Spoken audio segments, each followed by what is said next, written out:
Welcome to Remembering You, a space for slowing down, seeing again, and gathering the parts of yourself that the world asked you to forget.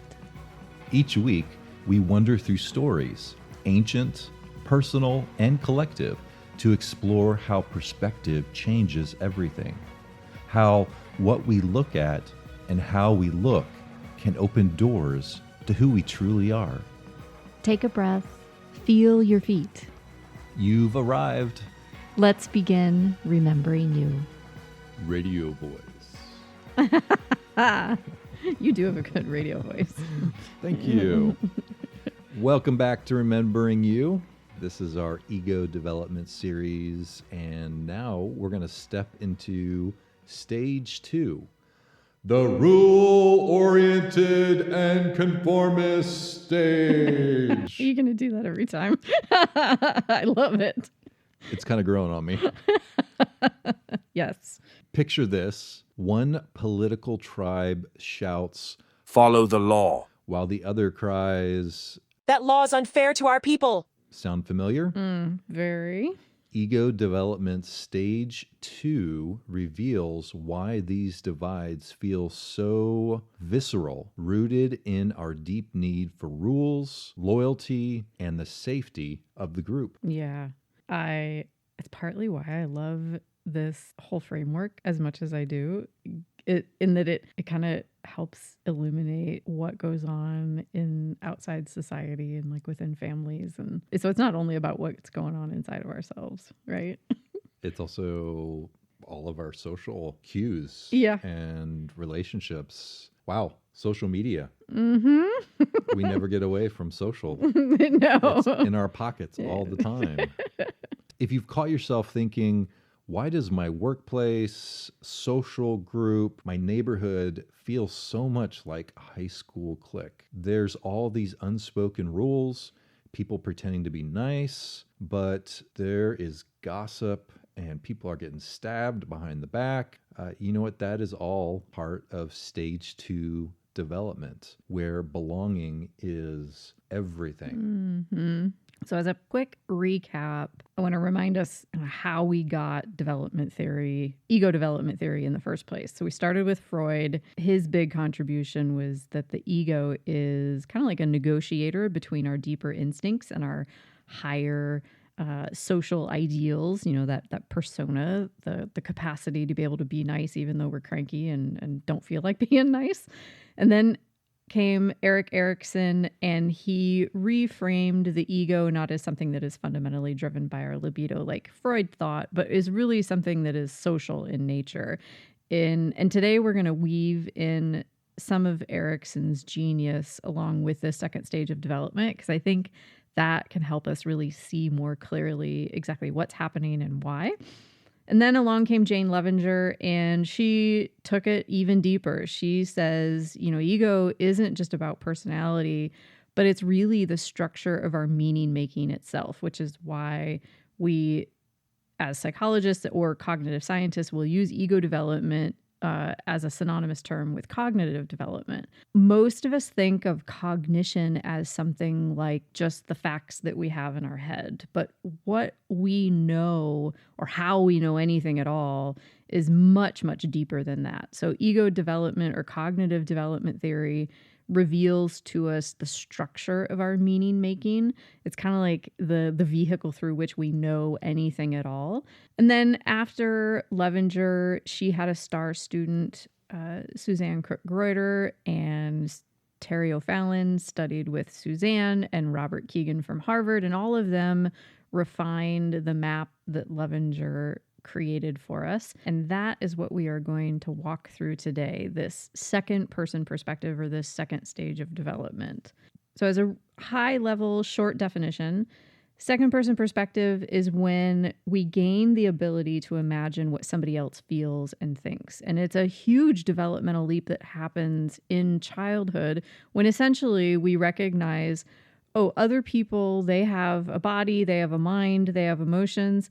And my very survival depends on their approval. So I better figure out how to get along and how to navigate all of these social norms. Because for a little kid, it really does feel like an existential threat in a sense. It's just like, because they can't do anything for themselves yet. So the way they orient is very, very sensitive to this dynamic. So second person perspective is super important. It makes me think that before stage 2, there is an incapacity for empathy, Right. to take on someone else's experience. Right.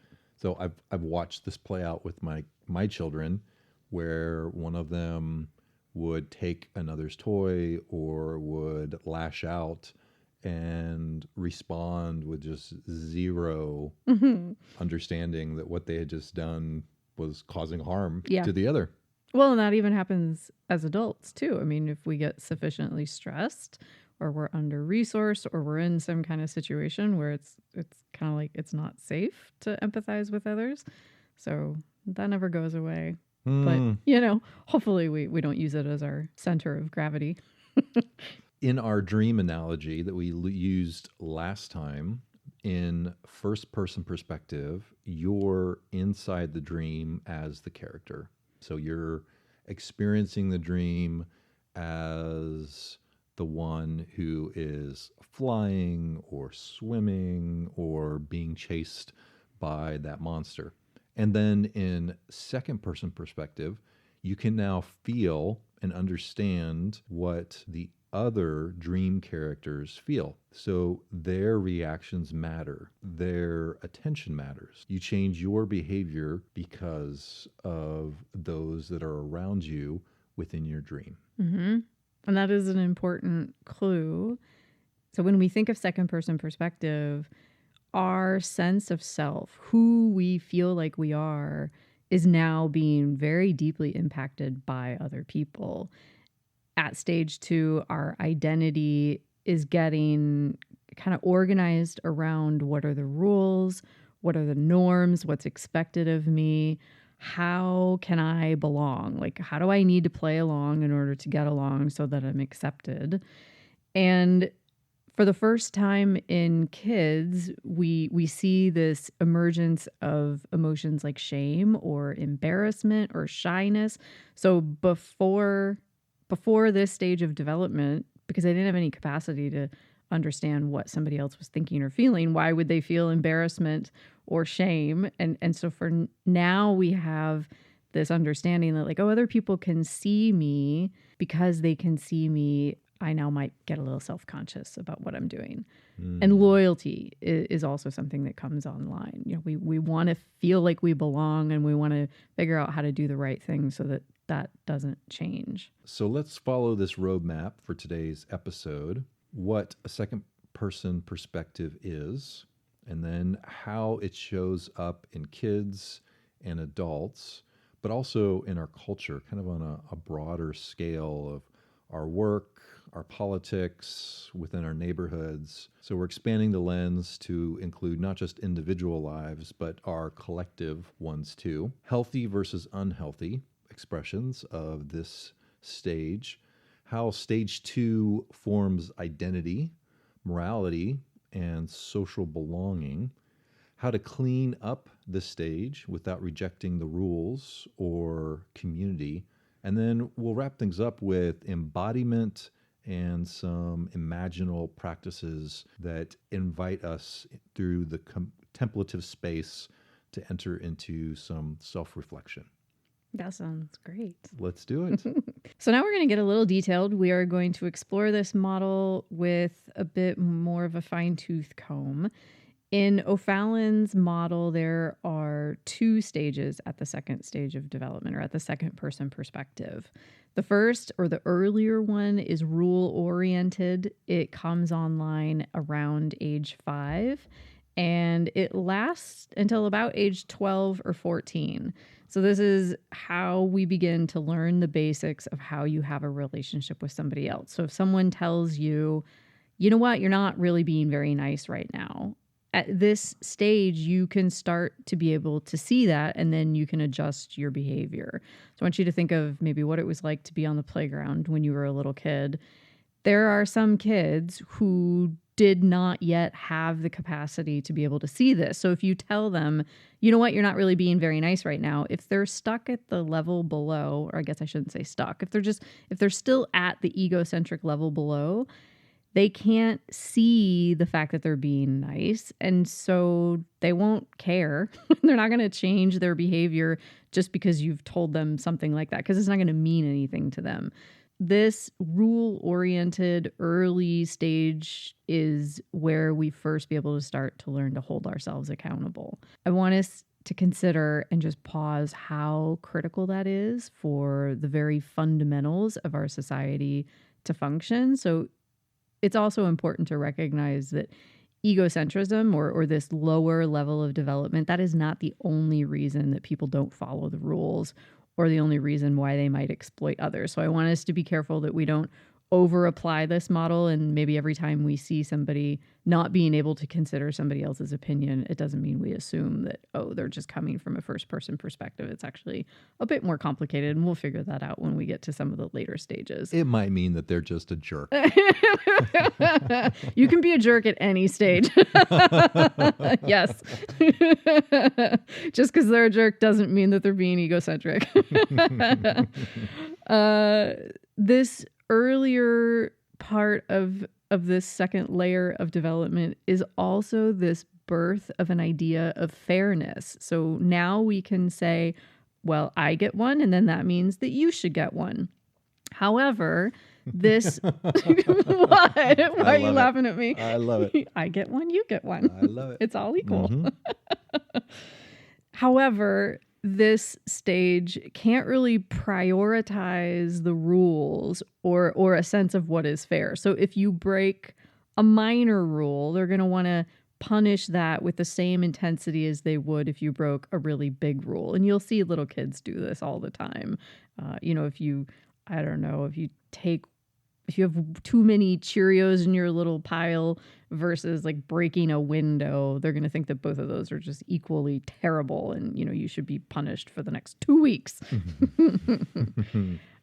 Kids will also start to be able to experiment with playing different roles. So they'll say, I'll be the leader and you be the follower. They start to learn how to cooperate, but also how to compete. And this is really important.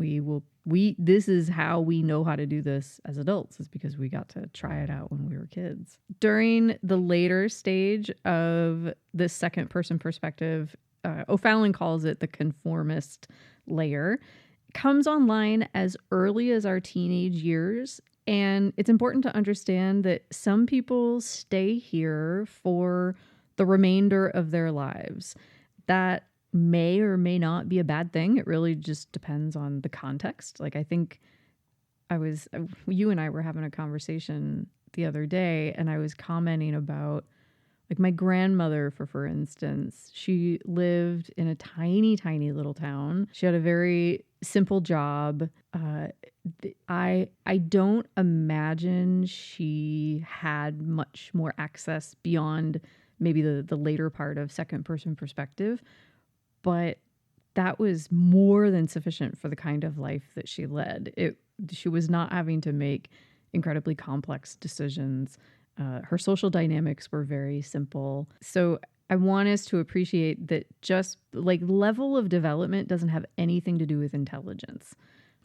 Culturally, at that time when she was born, post... It was during the Depression. So, post World War II, and then Depression, and then World War II, socially, there was this approach to life from a cookie cutter.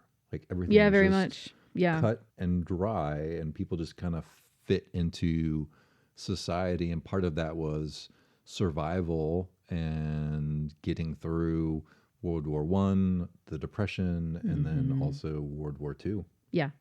Yes. Now at this later conformist stage of development, we're able to prioritize all of the rules that are running our life. So if somebody does something that we don't approve of, maybe we just shoot them kind of a dirty look. We give them some kind of nonverbal cue that we don't approve. versus being able to understand, oh, you've done something that's meaningful enough that maybe I need an apology or I need you to change your behavior and we need to have some kind of conversation about it. Later in this stage of development, we have so thoroughly internalized and digested and been living by these rules and these norms in our world, it can make us excessively agreeable. We tend not to question authority because if we question those rules and those norms, that feels way too individualistic. So why don't you think of teenagers who they all dress the same, they all talk the same, they wear like the same kind of status symbols, they listen to the same music. Within their own little clique, none of them are going to question the norms too much because that feels way too risky. Rebelling within conformity. Yes. Yes. Things like loyalty, saving face. I mentioned status symbols, whether it's the letter jacket in high school or I don't know if you're a band geek, maybe you've got some kind I don't know what the band geek symbols were, but every group kind of has its signal that I'm a part of this group, and so therefore I can be recognized out when I'm in my community. Feedback at this layer is not yet something that we can really meaningfully participate in. When others try to give us feedback, it tends to feel pretty threatening. So we'll just either ignore it or deflect it. And if we're asked to give feedback to others, we can't do so in any kind of individualized, authentic way. We're going to give feedback that is very generic and very kind of cookie cutter. We have this really deep trust on what is tried and true, what we've done in the past, because the past is what we know. And so therefore that's what feels safe. So there's a lot of adherence to tradition, ritual, and all of the norms that we've inherited from our ancestors and just from whoever came before us. That reminds me of an experience I had with my children when they were young. We spent a lot of time going to playgrounds and enjoying time at the park. And there was a moment where one of my children were about to slide down a slide. And then there was another little child who was trying to climb up the slide. One of the other kids came running over and started scolding them and telling them, "You're not supposed to do that. You're not supposed to do that." The child who was trying to climb up the slide just kind of looked at my other kid with bewilderment and confusion, and like it just didn't compute. Here is something that's on my level. I can imagine this is what was in their thought process, and I can get on top of it and I can climb it. And so that's what I'm going to do. There was no social awareness. There's a rule that you only slide down, which my kids knew and did their best to follow because it's a one-way slide. It is a one-way slide, and they were trying to let this other little squatty body know that that's not how you interact with the slide. So there was, in this stage 2 of development, a lack of being able to connect with the rules when someone was right there in front of them trying to tell them the rules. It makes me think of when I first joined Dell, I heard a phrase a lot, maybe my first 6 months or so. Well, but that's not the way we do it here. I would suggest, well, how about, I don't know, let's do this for this meeting, or here's my deck that I have, can we talk about it? It's like, oh, well, that's not the way we do it here. I'm like, oh, okay. And that's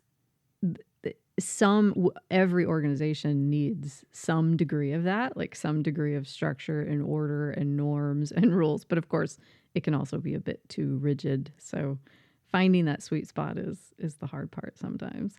It is, and it is a dance in our experience. I think of my first summer camp as program director in Dayton, Ohio, and the camp director pulled me aside at one point and asked me how all of the programs were going. And I said, well, and he said, well, have you been in all of the program areas today? And I looked at him and I said, we had staff week and I trained everyone and they know their stuff and I have confidence. And he was retired military and he looked at me and he said, "You're a great teacher, and Ryan, you don't just get what you expect." He's like, you've laid it out there what needs to happen. He said, "You get what you inspect." And I was like, oh, yeah, I guess I do need to be very present each day in all of the program areas, just getting what I inspect. So if one of the other fascinating things about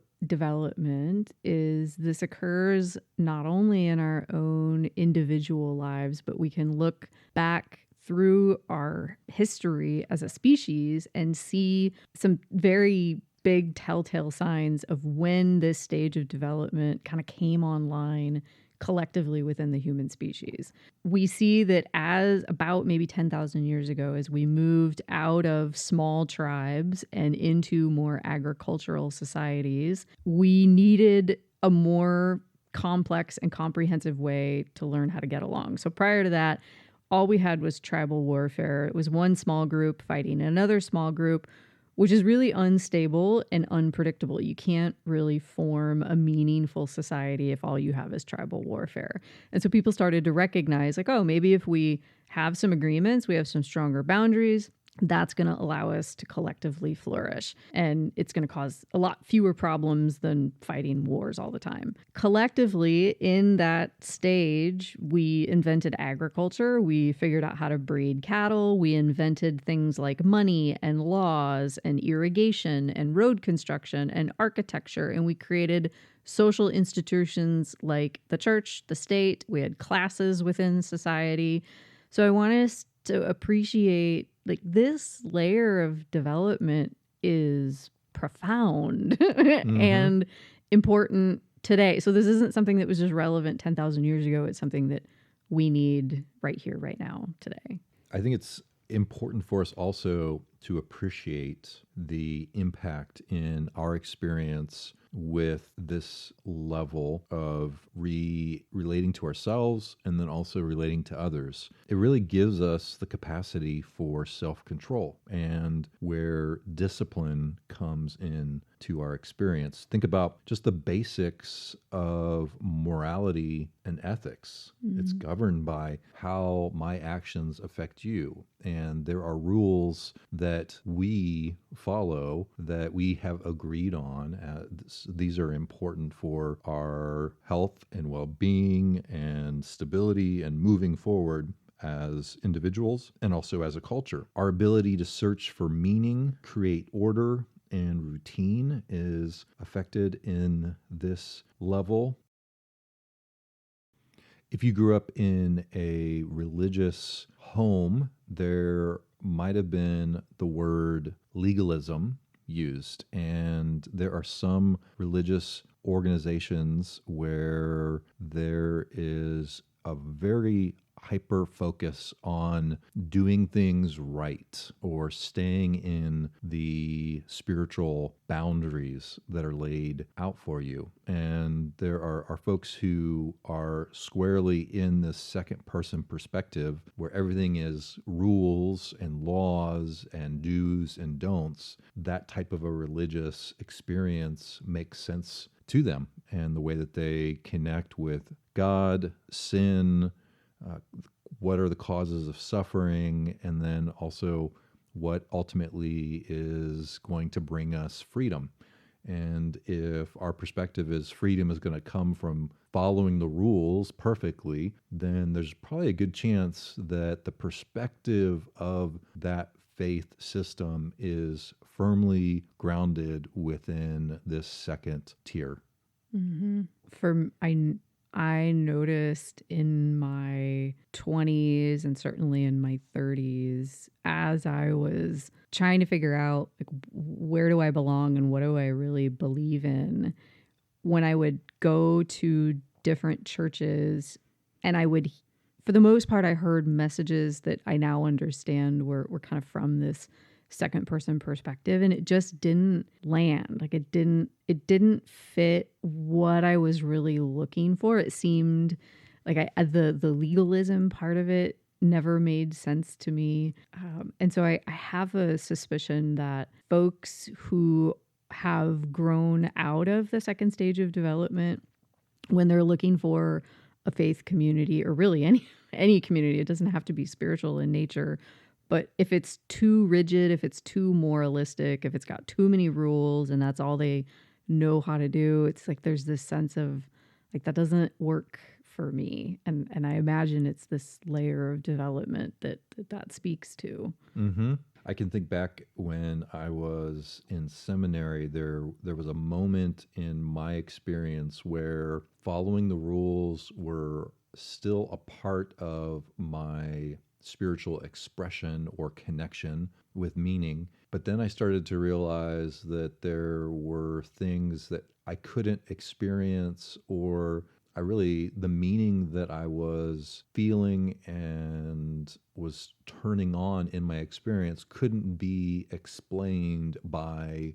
rules like thou shalt not. Mm-hmm. It was a shift from the thou shalt nots to loving my neighbor as myself. Mm-hmm. And I went from a 12 commandment sort of life is really simple with these 12 commandments to, oh, this is a lot more nuanced and there's opportunity for creativity, and I don't necessarily have to color within the lines like I've always colored in my pursuit for loving my neighbor as myself. Mm-hmm. Yeah, because what do you do if your neighbor doesn't follow those rules? It's like, well, are we supposed to not approve of them then? Like the in-group, out-group thing can be so painful, I imagine.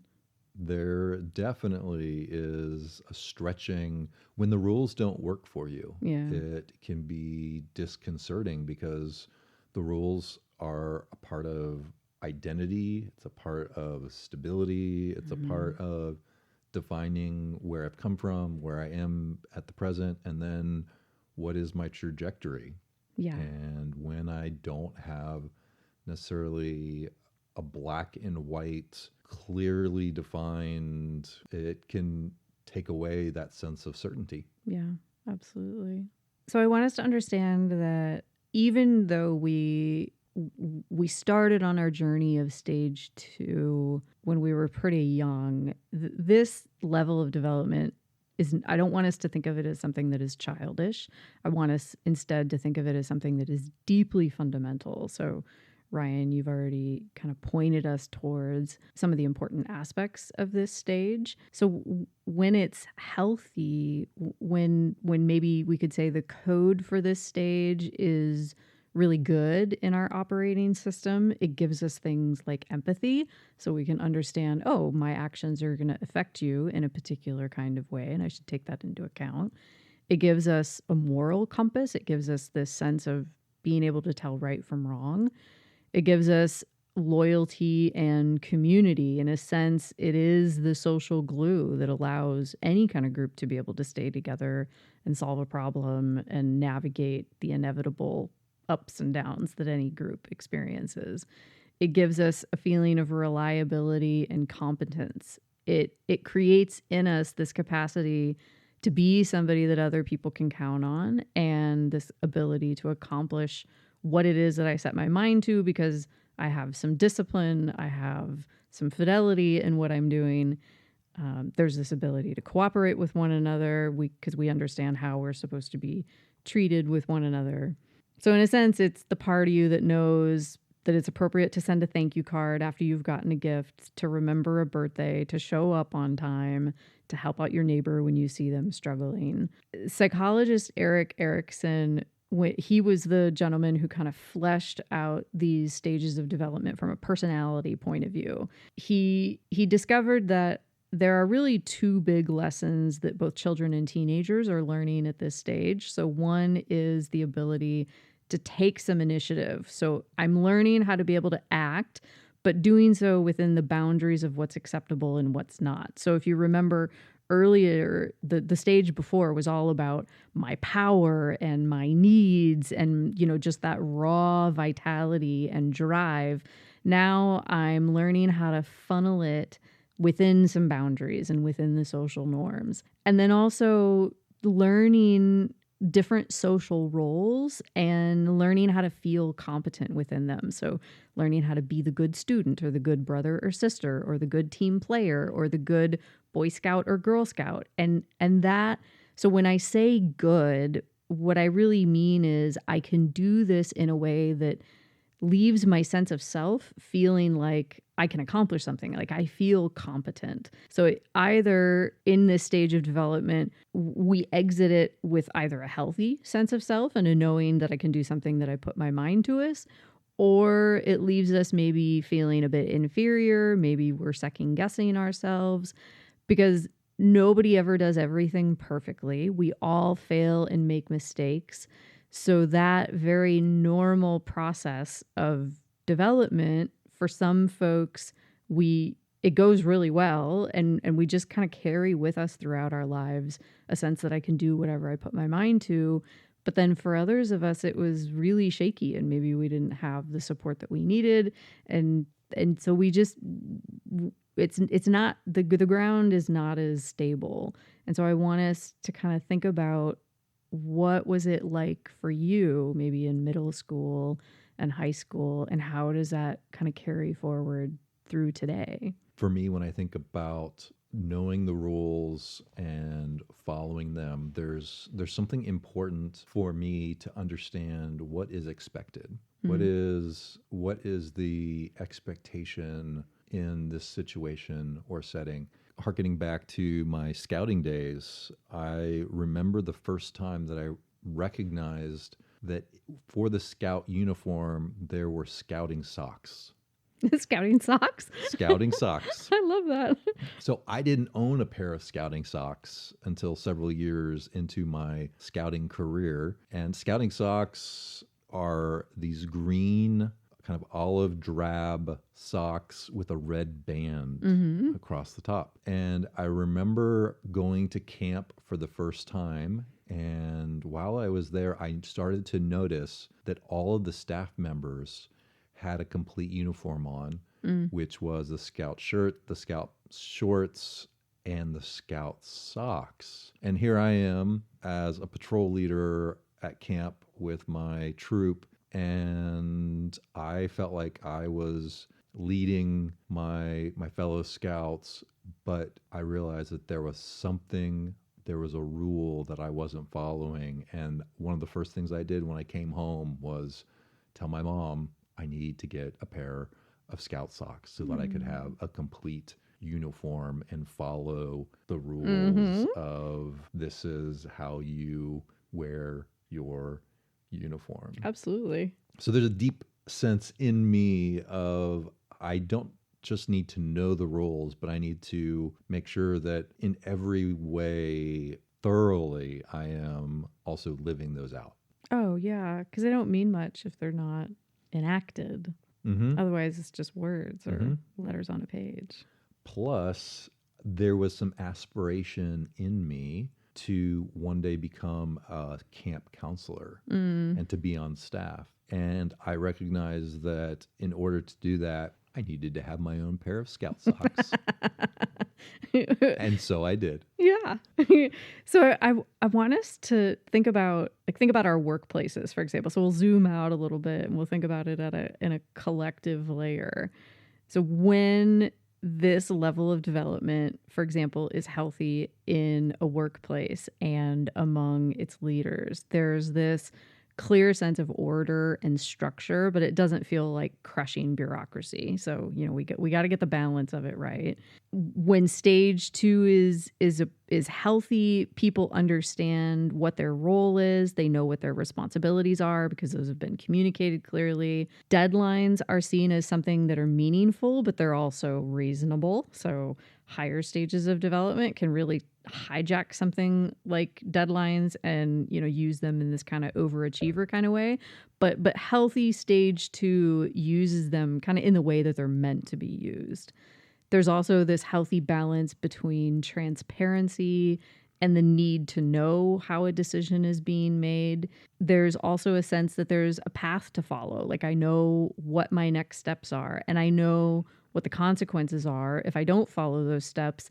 And the people around me I can see are being held accountable along with myself. Just take a moment and recognize like how good this feels when this level is at this foundational layer. It is for anything in order to be able to work well, both in our own individual personal lives, but also at the collective level. And I think I want us to appreciate too kind of how difficult it is for us to still collectively get this right. You know, in 2025, how many of us are living under corporate or political or other kinds of collective systems that struggle with this? Like we still are trying to figure it out as a society. We certainly are. I would say patriarchal society. That's one of the issues. Absolutely. So since you've mentioned patriarchy, you want to talk to us about some shadows of this level? Let's do that. We can get stuck, and in our population today, there's probably a good chunk of folks, and you may even know some people. Could be some folks who are going to show up to your holiday get together in the next couple weeks, and you're like, uh-oh, Uncle so-and-so with his MAGA hat is going to hang out with cousin so-and-so who is a bleeding liberal, and it's just going to be an absolute mess. So it's important that we don't throw the baby out with the bathwater. Yeah. And we recognize that there are some shadows that personally we can clean up in our experience. It's important that we do the right thing in our culture. It is important that we aren't being a burden. It is important that we fit in, and it's important that we don't make mistakes. And if we live our life fearing that we're possibly going to make a mistake and we're never going to try, or always anxious that I might say something or do something so I don't fit in, or I don't want to be a burden, or what if I do or say or think the wrong thing, those are some shadows that can keep us from continuing to find our inner sense of happiness and expression of what is true for who we are. In those moments of maybe siding with the rules and trying to hold on to them, it can create anxiety, shame. We can turn into that nice person, and we end up lacking depth and authenticity. Our deficiency in setting boundaries and then sticking to those boundaries can be there. We can be overly influenced by group and groupthink, the echo chamber that we're in. There is a conformity that starts to feel crushing or smothering in our experience. And then we can live from a fear of disappointing others, especially those who we look up to or that we love or feel closest to in our experience, so much so that we stop ourselves from asking really healthy questions about the situations and the settings that we're in. So getting stuck takes two main flavors. So, my love, would you take a look at maybe what does it mean for us to move out of this place of being very rigid, or I use the word legalistic,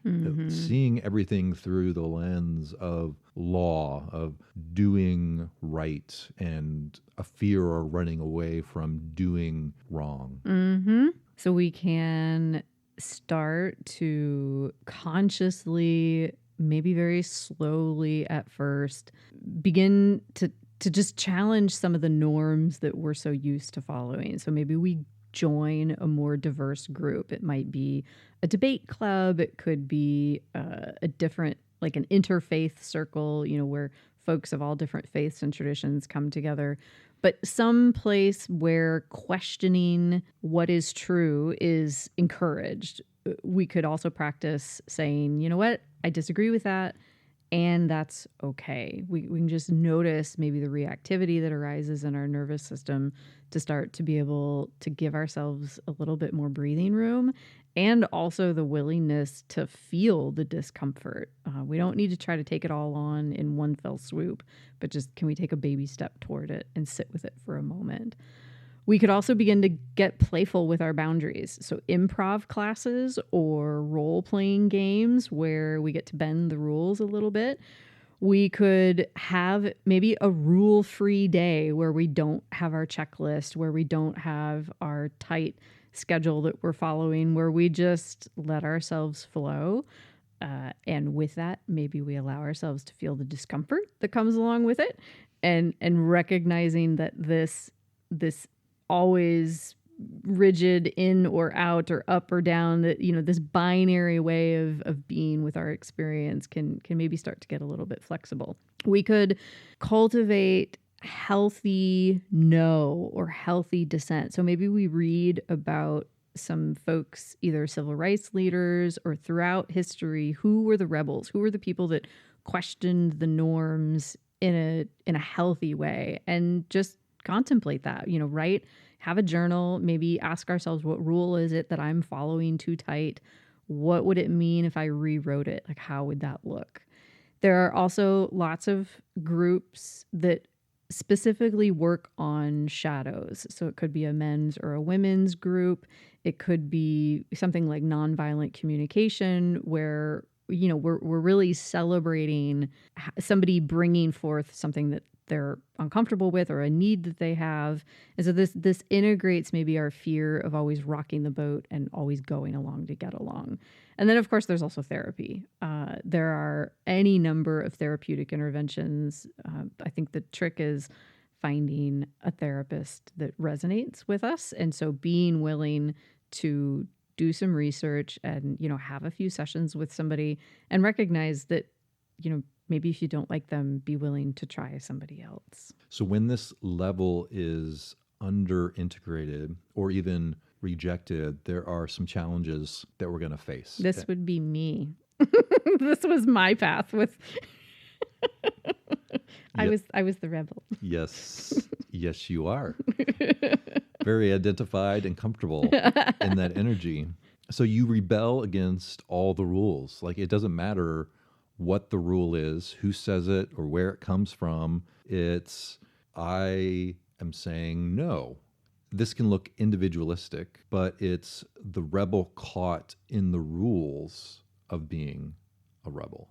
You can avoid commitments because rules are for sheep, and I'm not going to follow the herd. Mm-hmm. There can be relationships that feel a little bit chaotic. You crave connection, but you rebel against expectations or any form of commitment, of belonging. There can be difficulty in keeping a routine or a structure in your life. Everything ends up kind of, let's see this as a wing and a prayer, and there might not necessarily be a lot of thought that's applied to making your next step. You can feel like an eternal outsider in groups. There is a sense of, well, because conformity is required, then I'm just gonna kind of check out and not enter into that space. So those are just a few shadows that might be experienced for someone who is in stage 2 and experiencing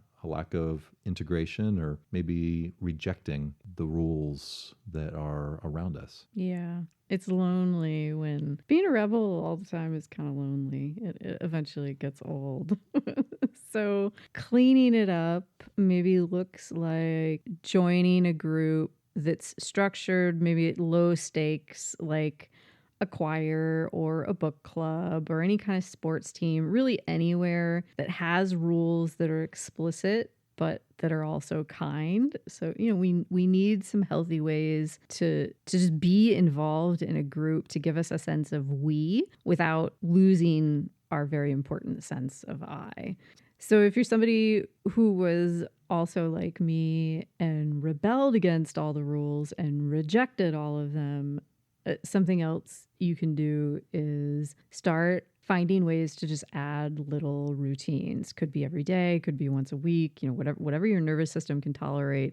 Could be things like meal prep or starting a journal or setting an intention to go to bed early or wake up early, like whatever kind of little structure you can start to give for yourself. One thing that was really important for me as I started cleaning up this stage was studying teachings about kind of the fundamentals of cause and effect. Or, so for example, like Buddhism's Four Noble Truths and their Eightfold Path really resonated with me. Like just learning, okay, if for example, my speech is not like if I'm gossiping or if I'm complaining a lot, can I actually notice what that does to my own experience day to day? And then as I start to clean that up and maybe have some better boundaries around how I'm using my speech, can I just follow the very simple cause and effect that happens as a result of that? That started to, like, it was so delightful when that clicked for me, when I suddenly wasn't rejecting every single little rule because that's just what I had to do. Also Stoicism, like they have four cardinal values: wisdom, courage, justice, and temperance. Studying those, I think, gives people a really healthy way to relate to this level of development. There's also a book called The Fifth Agreement. That one is another really good one. So any kind of ethics or just very simple rule-based system that you can start to absorb and kind of think about and experiment with in your day-to-day life.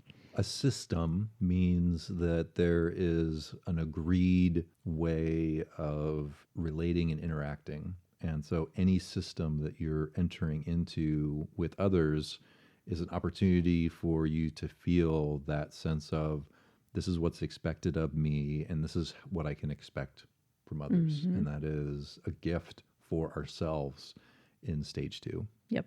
Volunteering is another really cool way to help clean up this level of development. So you could be a mentor,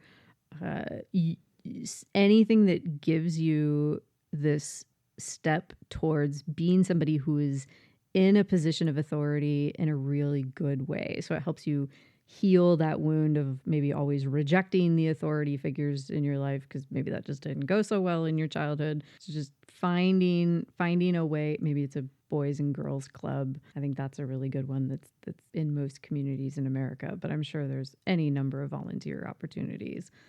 And then of course there's also therapy. Like therapy is always an option.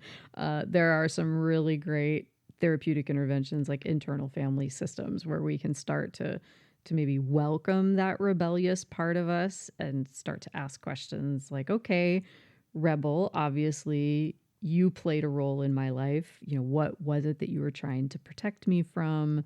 Find some fluid access where loyalty doesn't feel like a cage anymore. It doesn't feel like it's limiting us, but actually is a doorway for much greater freedom. That makes me think of the story after World War II. There were soldiers who were part of the Japanese force that had been on islands for many years after, and they had somehow been forgotten or stranded, kind of MIA. Yeah. And when they eventually were found and reunited with their families, the wisdom of their culture had a special ceremony, which in essence, they were dismissing the loyal soldier. They were acknowledging that they had served their country well and that it was time for them to let go of the fight and to be reintegrated into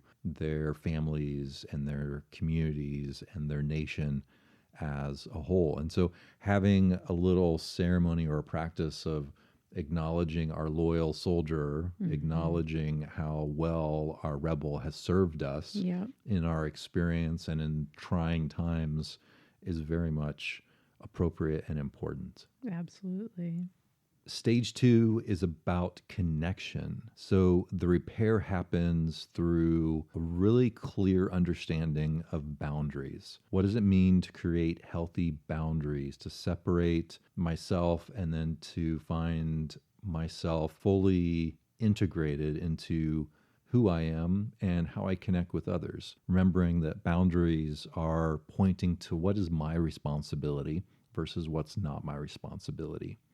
Honest communication is also a very important path in this stage, being able to communicate what I am feeling in this moment and how I react and respond to those around me with verbal communication that is not attacking or trying to tear down, but is being honest about my experience.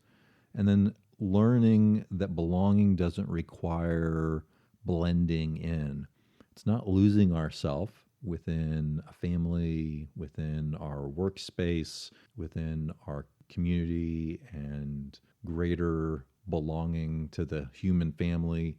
There is a way of being, but not losing myself in the belonging. The goal isn't to rebel against rules or to follow all of them to the letter. It's to learn which rules accurately serve and which ones you can set down, like that idea of dismissing the loyal soldier. There are some that I don't have to follow or that are no longer relevant to my experience. A guided practice that we can engage with that will help us work with stage 2 is a body level and inner reflection practice. It might be called the yes and no boundary check-in. It's rather simple. Stage 2 is about rules and belonging. And this practice can help us feel where our body says yes and where our body is saying no. If you're at a place where you can give your full and undivided attention, I invite you to do so by sitting or standing. And with your hands, let's place one hand, your left hand, on your belly, and then your right hand on your chest, maybe right at your heart level. And I'm going to invite you to repeat after me a phrase, and we'll say it once, and then we'll say it twice, and we'll say it a third time.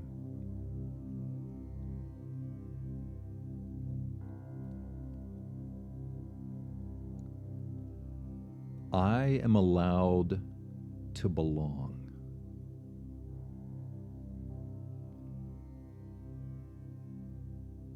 Now, after you say it, I invite you to just notice, how is your body responding? Let's say this a second time. I am allowed to belong.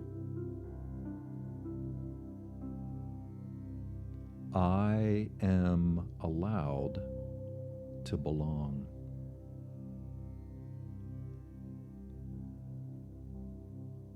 I am allowed to disagree. Again, notice how your body responds to you saying this out loud. I am allowed to disagree. I am allowed to disagree.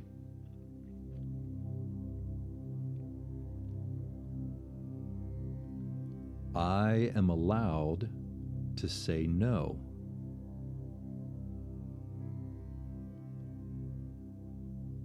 Notice how your body responds to your no. I am allowed to say no. I am allowed to say no.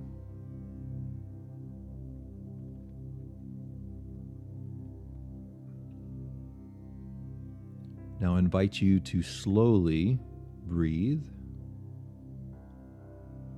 Breathe in through your nose. And then slowly breathe out through your mouth. Take another breath slowly in through your nose.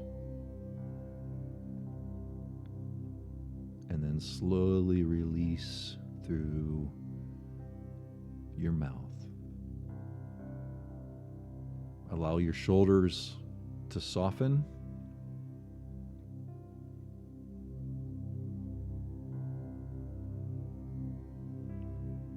Thank you. Allow your body to teach your mind what safety feels like.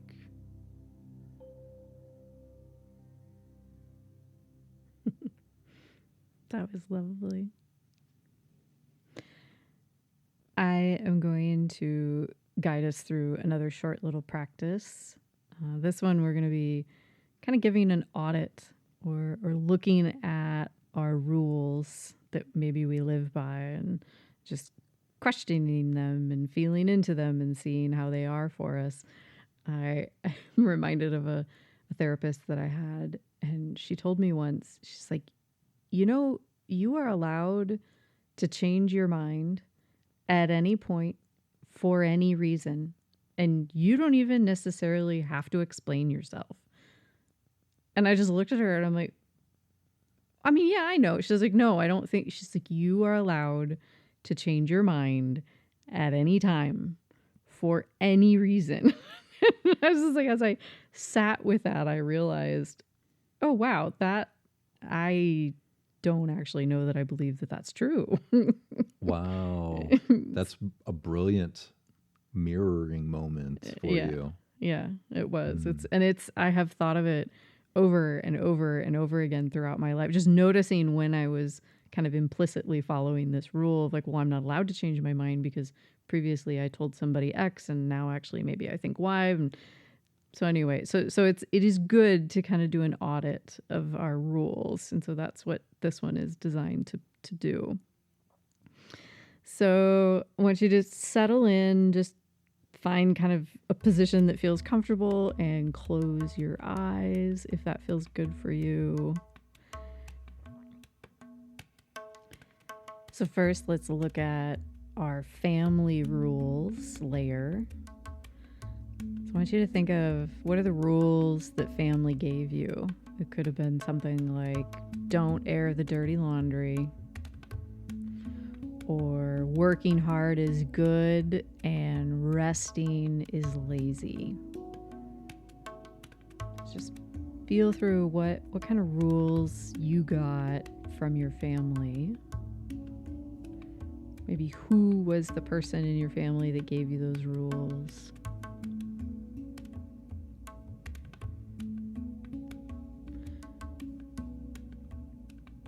What good things does those rules protect? Like, in what ways do those rules serve you?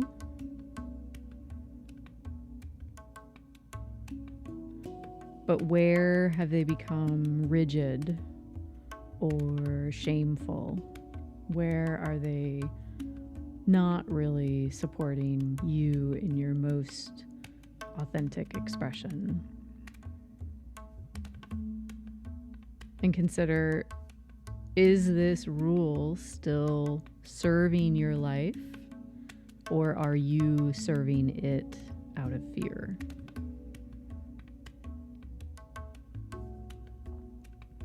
We could also look at rules that we got from church or from a spiritual background.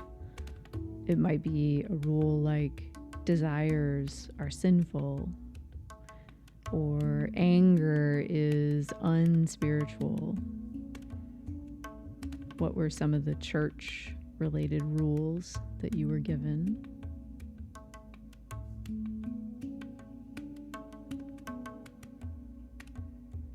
And what good are they protecting, and where are they becoming too rigid?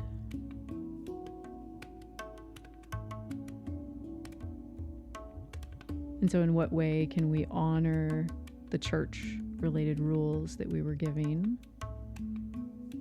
And where maybe do we need to let them go?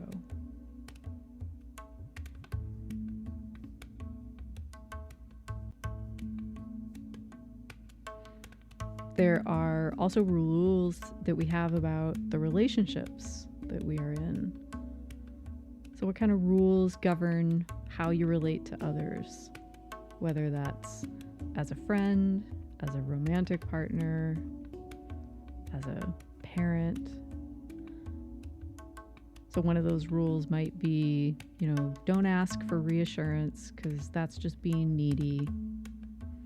Or something like, always be pleasant. What kind of relational rules are you following?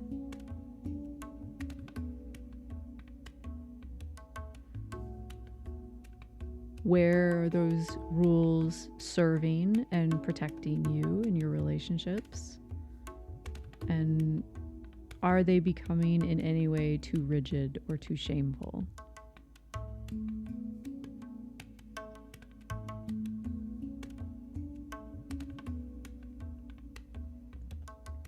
And then we also have cultural rules. So what rules has our culture given us? For example, your value is dependent on what you produce. Or youth is better than aging.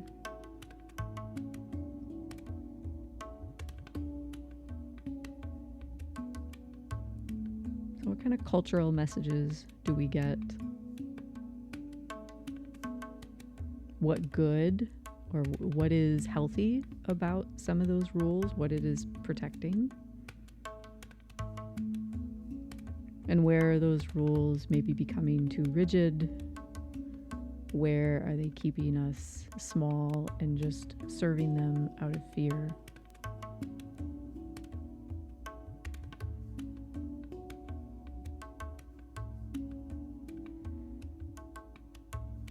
And so as we start to bring this to a close, I want you to just feel into your body a little bit. Be sure to breathe easy and recognize that the rules that we hold are sacred when they protect belonging within a group. And they can also become toxic when they are replacing our capacity for compassion. When rules become something that are used as judgments rather than keeping us closer connected together. And when you're ready, you can open your eyes and we will come back and start to wrap up our podcast. Thank you, my love. That was beautiful. So today we have explored stage 2, the rule-oriented and conformist stage. We looked at how children learn empathy and belonging, how adults navigate rules, roles, and group norms, the gift of loyalty, morality, and cooperation, the shadows of shame and conformity, and then practices for healing and reclaiming this level. Next time, we get to look at third-person perspective, and this is where logic and context and more complex systems and objective perspective taking really starts to take center stage. So if the main question for stage 2 is how do I belong, then stage 3 is starting to ask, well, wait a minute, like who am I really? And what is it that's objectively true? We invite you to try these practices that are shared in the show notes below and take a time to maybe reflect on a story that you have in your experience that reminds you of stage 2. And Alice-Ann and I would love to hear about it. Please take a moment and visit our site, rememberingyou.life, and leave a comment, share with us your experience or on the socials. And as always, Thanks for listening. Be gentle with your very human need to belong. We'll see you next time. Yep. Thank you, my love. Bye for now. Bye.